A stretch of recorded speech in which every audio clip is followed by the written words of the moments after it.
Samyutta Nikaya, SN. Translated by Bhikkhu Sujato. suttacentral.net.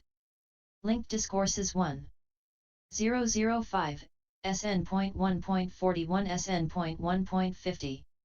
5 On Fire SN.1.41. On fire, so I have heard. At one time the Buddha was staying near Savatthi in Jeta's grove, Anathapindika's monastery. Then, late at night, a glorious deity, lighting up the entire Jeta's grove, went up to the Buddha, bowed, stood to one side, and recited these verses in the Buddha's presence. When your house is on fire, you rescue the pot. That's useful. Not the one that's burnt. And as the world is on fire, with old age and death, you should rescue by giving. For what's given is rescued. What's given has happiness as its fruit. But not what isn't given. Bandits take it, or rulers. It's consumed by fire, or lost. Then in the end this corpse is cast off, along with all your possessions. Knowing this, a clever person would enjoy what they have and also give it away. After giving and using according to their means, blameless, they go to a heavenly place. SN.1.42 Giving what? Giving what do you give strength? Giving what do you give beauty?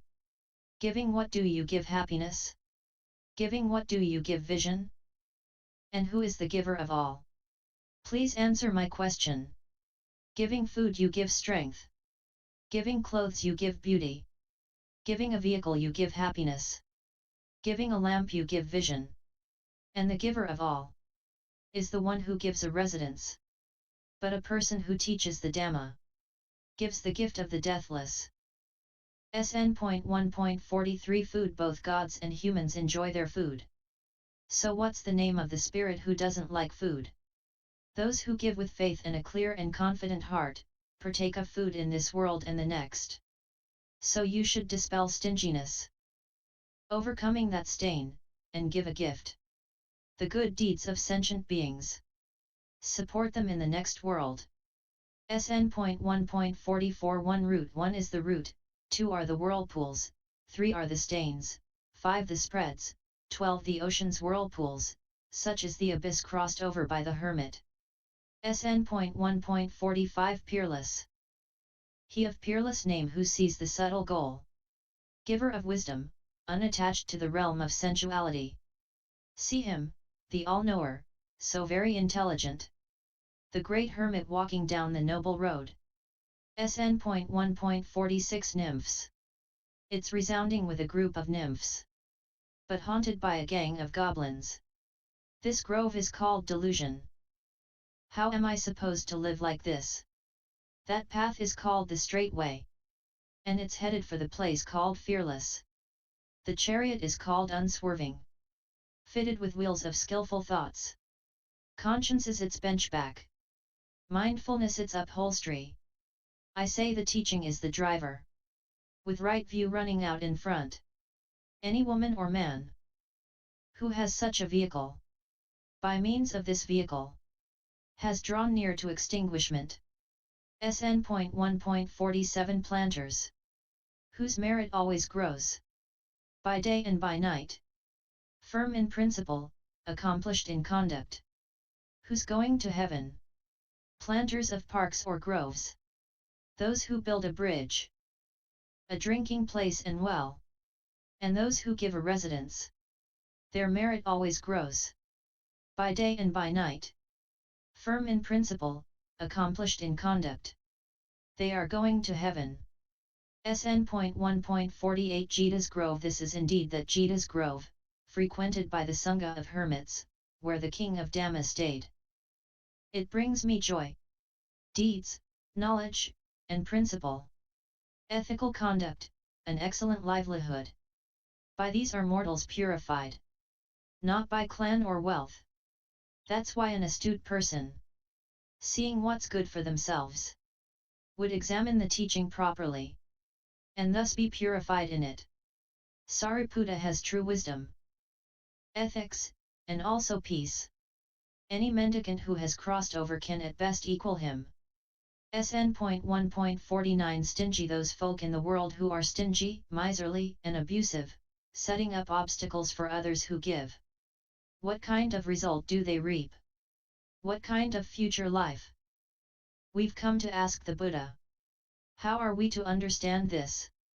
Those folk in the world who are stingy, miserly and abusive, setting up obstacles for others who give. They're reborn in hell, the animal realm, or Yama's world.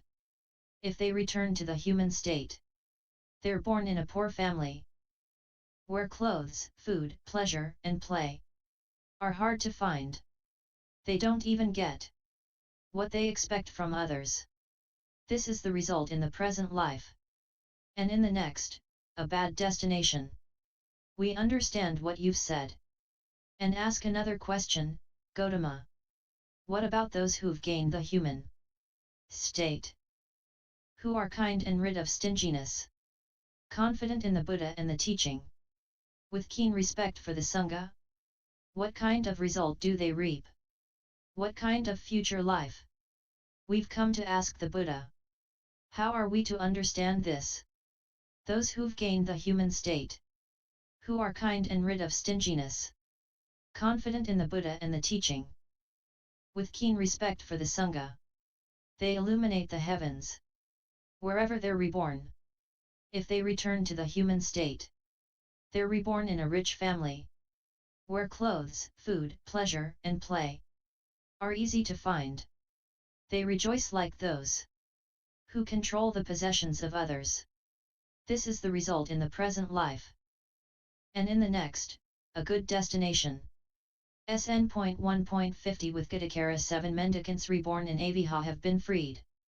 With the complete ending of greed and hate, they've crossed over clinging to the world.